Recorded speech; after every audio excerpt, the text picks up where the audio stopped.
અમરેલી શહેરના લાઠી રોડ પર માચિયાળા બાયપાસ ચોકડી નજીક આવેલા ઓરા સ્પામાં સ્થાનિક જાગૃત નાગરિકોએ અચાનક જનતા રેડ કરી હોવાના અહેવાલથી ચકચાર મચી છે.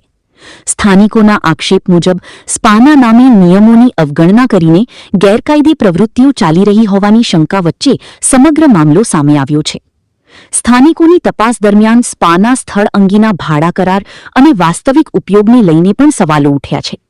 સ્પા સંચાલકો પાસે સ્થળનું માન્ય લાયસન્સ ન હોવાનું અને અન્ય સ્થળનું વર્ષો જૂનું લાયસન્સ બતાવવામાં આવતું હોવાના આક્ષેપો કરવામાં આવ્યા છે.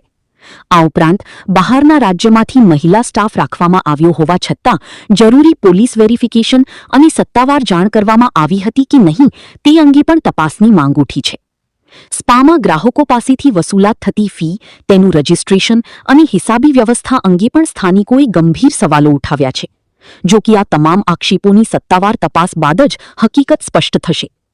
સૌથી ગંભીર બાબત તરીકે રેડ દરમિયાન કચરાના ઢગલામાંથી રાષ્ટ્રધ્વજ તિરંગો મળી આવ્યો હોવાનો સ્થાનિકોનો દાવો છે. રાષ્ટ્રધ્વજ કચરામાં પડેલો જોવા મળતા લોકોમાં ભારે રોષ ફેલાયો હતો અને રાષ્ટ્રધ્વજના સન્માન સાથે ચેડા કરનાર સામે કાયદેસરની કાર્યવાહી કરવાની માંગ ઉઠી છે. સ્થાનિકોએ સમગ્ર મામલે સ્પાના સીસીટીવી ફૂટેજ કબજે કરી છેલ્લા કેટલાક સમયની પ્રવૃત્તિઓની તપાસ કરવા, લાયસન્સ તથા સ્ટાફ વેરિફિકેશનની ચકાસણી કરવા અને જો કોઈ ગેરકાયદે પ્રવૃત્તિ સાબિત થાય તો સંચાલકો સામે કડક કાર્યવાહી કરવાની માંગ કરી છે. સવાલ એ છે કે સ્થાનિકોની જનતા રેડ કરવાની નોબત કેમ આવી અને આવા સ્પા સામે જવાબદાર તંત્રની નિયમિત તપાસ ક્યાં હતી? રિપોર્ટર મૌલિક દોશી, અમરેલી.